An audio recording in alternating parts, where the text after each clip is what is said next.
kelurahan tetangga. Karena dia sendiri sudah punya duit terlalu banyak. Hanya satu zakat, pertanian saja. Nah, itulah kesaktian rukun yang ketiga ini.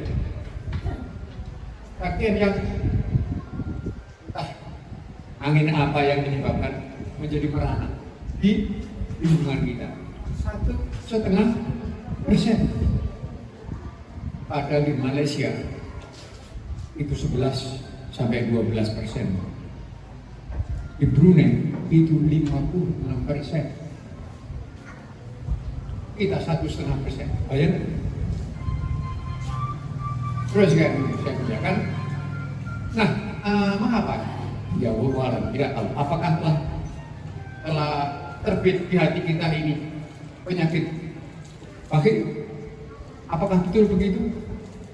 Syahadu. Mari kita lihat saja. Aziz nanti mau Azizmu ya mau menggalakkan zakat. Alright, that will very good. That will be very good. But look, saya mau tanya dulu. Sudah bayar zakat belum? Punya cincin kawin enggak? Sudah dizakati belum?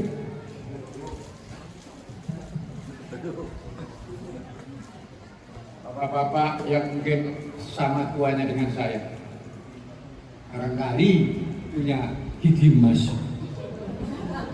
Sudah dizakati belum?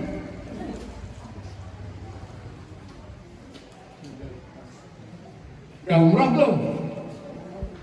Uang hasil umrah, uang untuk beli tiket umrah, sudah dizakati belum? Wira-wiri, Mekahin wira. Salah kabeh. Oleh nabung ning bank konvensional, riba, gak dizakati bisa.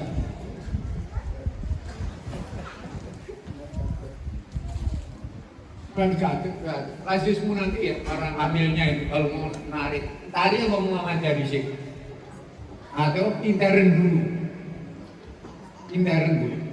Ya. Rumah zakat kan mudah bin sederhana alias murah.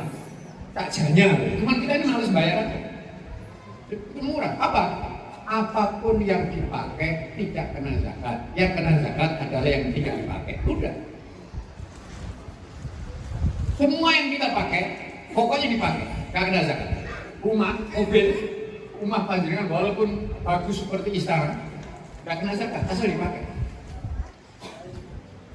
Mobil bagus, mereknya apa, Mercedes atau apa, asal dipakai, nggak kena zakat. Kalau panjenengan punya banyak mobil dan memang koleksi, nggak tinggu, kena zakat. Sultan Brunei itu mobilnya 7.000, yang dipakai itu sekitar 10 sampai 15, yang lain dizakati oleh dia. Dizakat. Pak Habibie itu orang Jerman kan, dia itu hobinya Mercedes, dia mempunyai mobil Mercedes itu 40, yang dipakai cuma 1, yang 39 nggak dipakai, dizakati. Punya rumah di Tretes atau di Trawas, nggak dipakai, bayar zakatnya belum? Kalau rumah yang kita pakai nggak ada zakatnya. Semua yang dipakai tidak ada zakatnya, kecuali, saya ulangi lagi, semua yang dipakai tidak ada zakatnya kecuali emas dan perak. Cincin emas walaupun cuma 2 gram dipakai, artinya pakaian memang dipakai, tapi karena emas kena. Nah, ini istimewanya adalah sekali seumur hidup. Bayar sekali seumur hidup. Rasulullah SAW masuk ke rumah Aisyah dan dilihat, dan beliau melihat Aisyah memakai cincin perak, bukan emas, perak. Rasulullah melihat dan bertanya, apa itu Aisyah? Hanya untuk menyenangkan engkau wahai Rasulullah. Alright, katanya. Sudah kau bayar zakatnya? Belum. wahai Aisyah, cukuplah itu memasukkanmu ke neraka. Bayar zakatnya sekali saja, karena pakaian kan. Kalau yang lain mobil nggak ada zakatnya, karena dipakai. Rumah dipakai nggak ada zakatnya. Panjangan punya rumah satu nganggur, entah di mana, di Medokan atau entah di mana pokoknya. Ya, nggak dipakai, kena zakat sekali setahun. 40 atau 2,5%. 2,5% dari harga jual. Satu. Nomor dua, kalau rumah itu disewakan, dikontrakkan, 2,5% saja dari nilai kontraknya. Kalau rumah itu dipinjamkan, nggak usah bayar. Ponakan kita baru aja menikah. Misalnya, lalu kita bilang, kamu menikah belum punya rumah, dah kamu pakai dulu rumah taman itu. Ya, dipinjamkan gratis, bebas zakat karena dipakai. Tapi kalau mau dipakai, kena denda. Rasulullah mengatakan sapi yang dipekerjakan tidak kena zakat. Ya, namanya sapi dipakai. Kalau sapi dianggurkan hanya akan ditunggu susunya saja, kena zakat. Sapi peternakan. Nah, itu saja coba. Coba nanti kita ya, mulai dari itu aja. Emas dan perak yang kita miliki, pakaian, bayar zakatnya. Kumpulkan, ketemu berapa? Pergi main-main ke Kutha Gede, Jogja. Di sana banyak sekali orang yang menjadi perajin perak, betul ya? Lalu panjenengan melihat ada patung becak, ganteng bagus. Ya, beli. Bawa ke rumah, taruh di ruang tamu untuk hiasan. Namanya apa? Namanya dipakai. Tapi perak, maka harus dizakati sekali seumur hidup. Semua yang dipakai bebas zakat, kecuali emas dan perak. Emas dan perak kalau dipakai, pakaian itu sekali selama dimiliki. Sekali selama dimiliki. Kalau tidak mau bayar gimana Pak? Saya niru sabda Nabi aja. Wahai Aisyah, cukuplah itu memasukkan ke neraka. Cukup itu. Padahal apa? Perak. Ini yang bisa cuma perak. Dan berapa sih berarti dia pakai per gram 5 gram. Cincinnya ibu kita Aisyah radhiyallahu anha. Istri Nabi, perakan, istri Nabi. Nah kita ini tombonnya Nabi aja enggak. Bukan Bapak yang sangat saya muliakan. Itulah yang akan dikerjakan oleh Aziz nanti. Tidak usah repot-repot. Pertama-tama datangi dulu rumah saudara-saudara kita sendiri, orang-orang Muhammadiyah sendiri. Malah saya berharap sangat orang Muhammadiyah, orangnya ya, menjadi pelopor membayar zakat. Ini adalah sekali lagi, saudara kalian, rukun yang paling rukun ekonomi ya, rukun ekonomi satu. Dan nomor dua, betul-betul berkemampuan sangat besar mengangkat derajat kita, kaum muslimin. Allah membuat rukun Islam nomor 3 ini supaya orang Islam itu menjadi sugih kabeh. Bagaimana bisa sugih kabeh Pak? Ya Allah. Kayak di video aja itu. Orang yang nggak bisa bekerja, orang yang udah tua diberi zakat konsumsi. Terus kan dicukupi berasnya. Sedangkan yang masih gagah ganteng kasih pekerjaan. Namanya zakat produktif. Sugih banget nggak begitu. Dan duitnya ada. Duitnya ada. Dari mana zakat? Cuma satu zakat. Zakat pertanian. Itu saja. Saya sendiri belum bersama. Saya diceritakan oleh Pak Menteri Agama. Supaya makan lampu-lampu apa itu? Merkuri di jalan. Ya, antara rumah Pak Lurah dengan masjid itu ada tamannya indah sekali. Di luar taman itu ada jalan keliling begini, aspal hot mix. Bayangkan, terus kan saya kan. Nah, Itulah zakat yang selama ini saya sebut tadi itu rukun yang paling merana. Muhammadiyah yang sudah mengatakan Islam agamaku, Muhammadiyah gerakanku. Yang sudah berani mengatakan begitu, mesti berani menjadi pokok. Jangan narik zakat ke orang lain dulu, tarik dulu diri sendiri. Hitung dulu zakat kita. Siapa yang akan menghitung? Siapa yang akan bertugas? Ujung tombak lazis itu, ujung tombak lazismu itu adalah amil. Amil. Lebih khusus lagi, lebih mengerucut lagi, ujung tombaknya adalah marketing AO atau account officer, penagih mengumpul zakat. Mengenai ini, saudara sekalian, Rasulullah berpesan sangat. Saya membaca ini di kitab Pedoman Zakat karangan Hasbi Az-Siddiqi. Ada sebuah hadis, saya tidak hafal hadisnya, tetapi isinya begini. Kata Rasulullah, cukupilah kebutuhan amil. Amil ini akan bertempur ya ujung tombak paling depan dalam urusan zakat ini. Maka Rasulullah mengatakan, cukupilah kehidupannya. Kata beliau begini, kalau dia belum punya rumah, berilah rumah.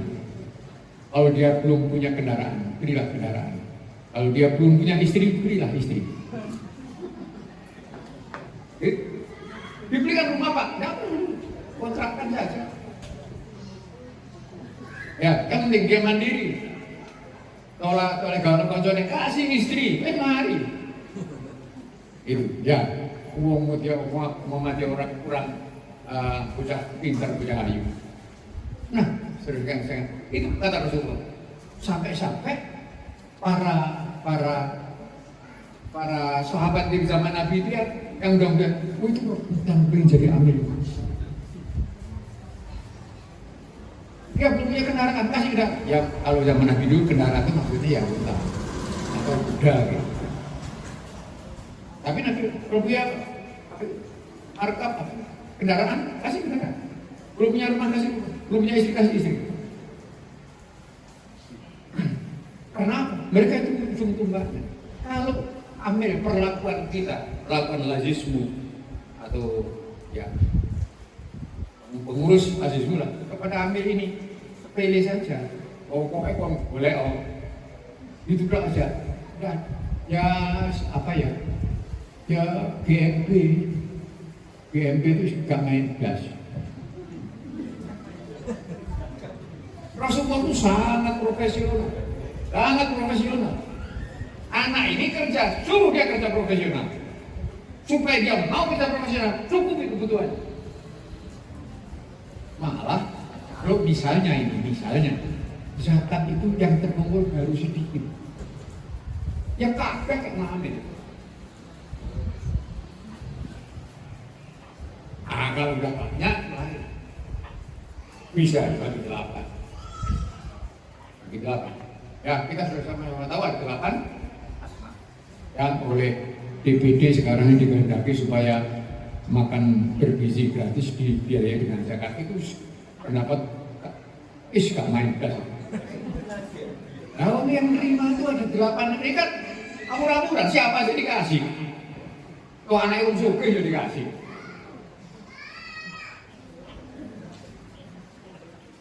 Nah, saudara lihat,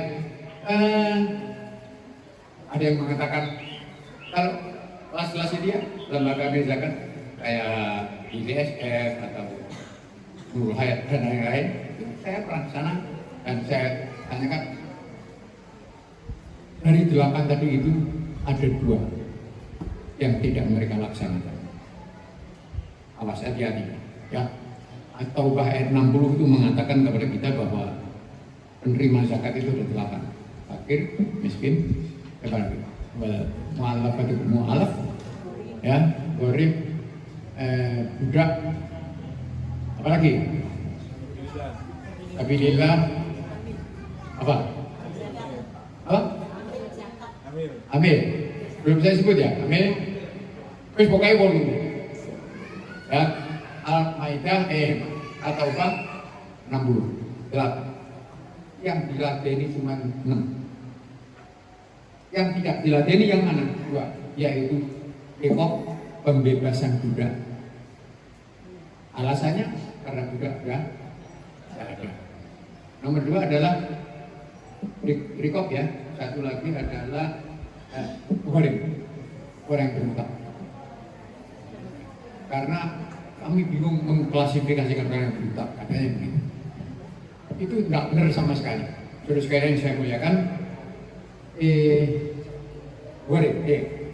budak ya. Betulkah budak sudah tidak ada? Betulkah sekarang budak tidak ada? Untuk menjawab pertanyaan ini, kita perlu tahu budak itu apa. Budak itu Rasulullah yang mengatakan. Budak itu ada 2. 1, tawanan perang yang tidak ditebus oleh kaumnya. Ini budak. Nomor 2 adalah orang merdeka yang dijual, diculik lalu dijual, lalu menjadi budak. Nah, Rasulullah menutup pintu yang satu ini, yaitu tidak boleh ada penjualan manusia.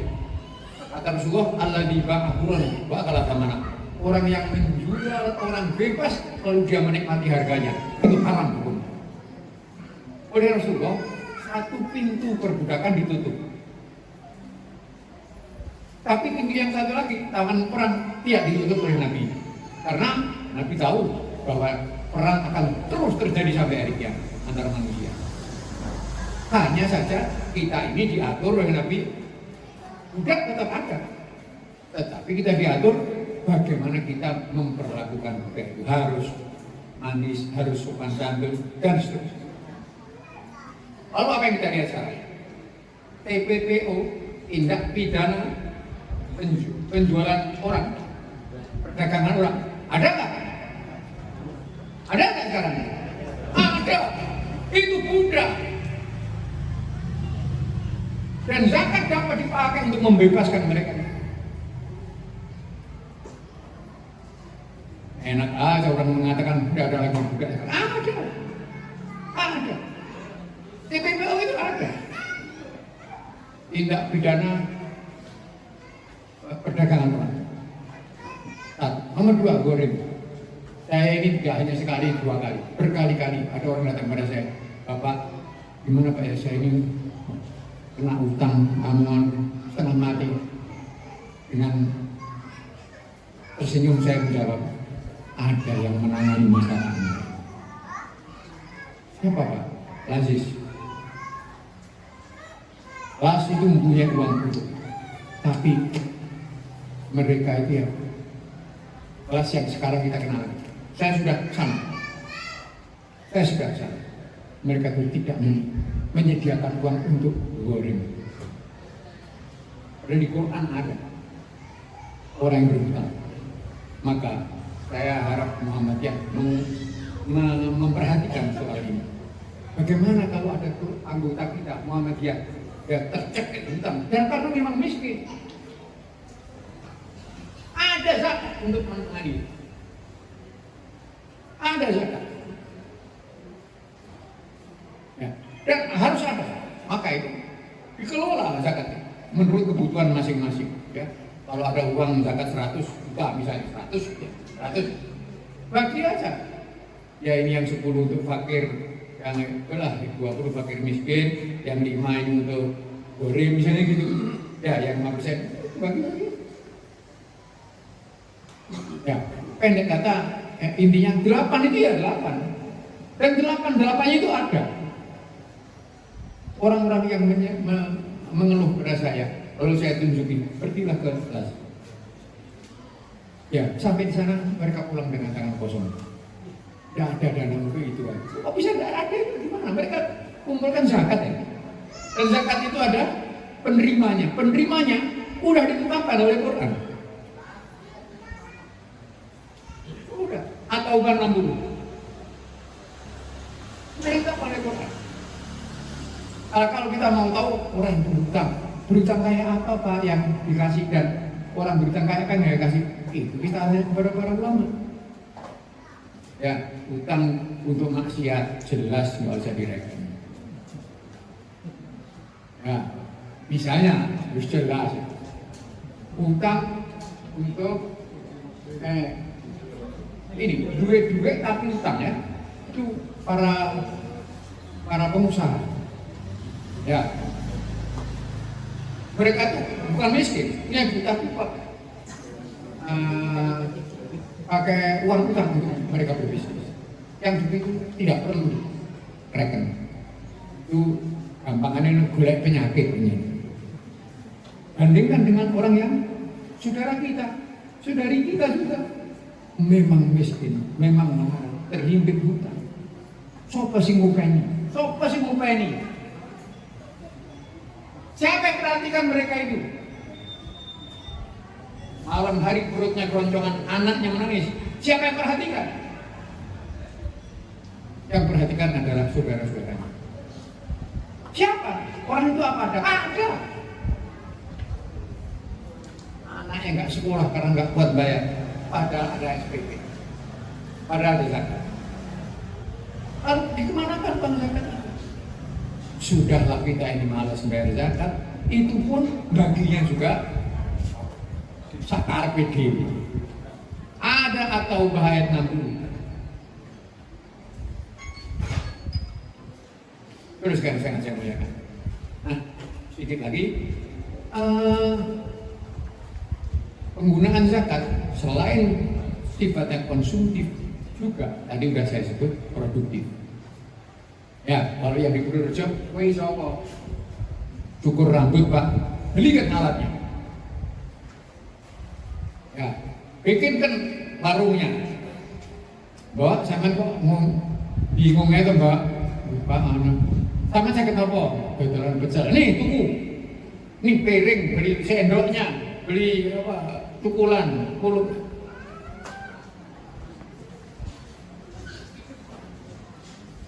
Tambah satu lagi tenaga pengawas. Besoknya lihat jualan pecel betul enggak orang? Atau diarahkan, jangan dikasih uang, kasih piring, kasih sendok, kasih meja untuk jualan. Misalnya, itu gampang lah, bisa dirapatkan, bisa diatur. Terus berdagang apa lagi Pak? Nah, terus kalian, berdagang apa lagi? Kita ini hidup di sebuah zaman yang disebut zaman disrupsi. Disruption. Apa disrupsi itu? Disrupsi itu adalah berdagang hanya yang penting. Hanya yang penting. Contohnya berapa? Begini. Kalau panjangan membeli kerupuk, membeli nasi, membeli baju, membeli sepatu, ya sebetulnya yang Anda perlukan apa? Sepatunya, betul ya? Yang Anda perlukan itu apa? Ya kerupuknya, ya bukunya, mau beli buku, ya buku yang penting, betul ya? Jadi kalau gitu bukunya, barang dagangannya penting. Yang tidak penting apanya? Tokonya tidak penting. Pelayan tidak penting. Kalau begitu gimana? Bisa dong kita membuat toko roti tidak pakai toko. Itulah yang sekarang terjadi. Bukalapak, Tokopedia, segala macam itu. Mereka itu jualan, tidak punya toko, 1 cm pun tidak punya. Grab itu perusahaan taksi, tidak punya mobil, 1 pun tidak punya. Itulah yang namanya disrupsi. Dan sekarang ini zamannya disrupsi. Disrupsi ekonomi. Yang perlu apa? Ya itu aja. Yang nggak perlu nggak usah. Malah sekarang ini ada hotel yang namanya ANX. Hotel itu gini cara kerjanya. Saya yang tidak hanya pemilik hotel. Saya jalan-jalan lalu melihat rumah panjenengan. Kok apik ini rumah ini? Iya, saya datang Pak. Rumah Anda 1 kamar depan ini Pak, boleh nggak saya jadikan hotel? Nanti kalau ada orang hidup, saya hidup di situ. Saya pengusaha hotel, tapi tidak punya hotel 1 kamar pun. Itu orang banyak. Nah, ini karunia Allah yang sangat besar. Sebetulnya apakah itu? Itu semuanya sebetulnya adalah lapangan kerja tak terbatas. Siapapun bisa berbisnis sekarang ini juga. Nggak usah daftar, nggak usah minta izin ke Departemen Perdagangan. Buka saja, pakai YouTube atau apa. Itulah disrupsi. Ribu-ribu orang sudah berhasil. Ada yang menjadi YouTuber. Nggak usah daftar kemana, dapat duit. Nggak usah daftar, nggak usah bayar pajak. Dan ini yang kita lihat, terus sekalian, disrupsi, namanya disrupsi, disruption. Berdagang hanya yang penting saja dan tidak perlu formalitas. Sekarang ini zamannya, tinggal kita pandai-pandaian memanfaatkannya. Dan perhatikan betul hukum Islam. Salah satu yang saya paling tekankan di sini adalah sabda Nabi. Kalau Anda mau jual beli dengan cara seperti itu, perhatikan satu sabda Nabi ini. La tabit ma laisa indak. Rawahu Abu Dawud wa Ahmad. Jangan kau jual barang yang belum kamu miliki. Jangan kau jual barang yang bukan milikmu, belum jadi milikmu. Maka itu kalau panjenengan saya buka lapak misalnya, panjenengan beli kepada saya tawarkan tas misalnya gitu. Ya, banyak tertarik, ya emang saya beli, saya nggak punya tasnya. Saya bilang kepada ibu yang memproduksi tas tadi itu, Bu, tolong kirim sana. Itu haram hukum. Karena saya menjual barang yang tidak saya miliki dan saya mengambil laba dari barang yang tidak saya miliki. Saya tahu harganya 80.000, saya jual 100. Kalau panjenengan tertarik, panjenengan bayar 100 kepada saya. Kalau yang 80 saya bayarkan ke itu. Saya dapat 20.000 dari apa? Dari barang yang bukan milik saya. Ini dilarang. Jadi gimana? Panjenengan pesan kepada Pak Herman, saya tertarik tas itu saya beli. Oke, saya beli. Setelah saya beli jadi apa? Jadi milik saya. Udah jadi milik saya beli. Itu. Nah, ya aturannya itu banyak, tetapi yang sekarang ini paling banyak dilanggar adalah sabda Nabi yang tadi. Nah, sudah saya akan muliakan. Oke, saya kira itu saja ya. Kalau ada yang kurang, ya silakan tambahi sendiri. Yang jelas, saudara sekalian, agama sampeyan bukan agama baik-baik. Agama panjenengan itu turun dari langit. Yang membuat agama ini, yang bikin langit itu. Kalau dipraktekkan, sudah pasti makmur sentosa. Kitanya saja yang kurang beres. Kitanya saja yang rotor-rotor GMB, gak main gas. Nah sekarang mari kita main kalau begitu. Main, agama ada, Nabi ada, Quran ada, ulama banyak. Aku mau panjenengan dia agama singgale langit itu. Nah, oleh karena itu, baiklah, selamat mempraktekkan ajaran Islam di bidang ekonomi.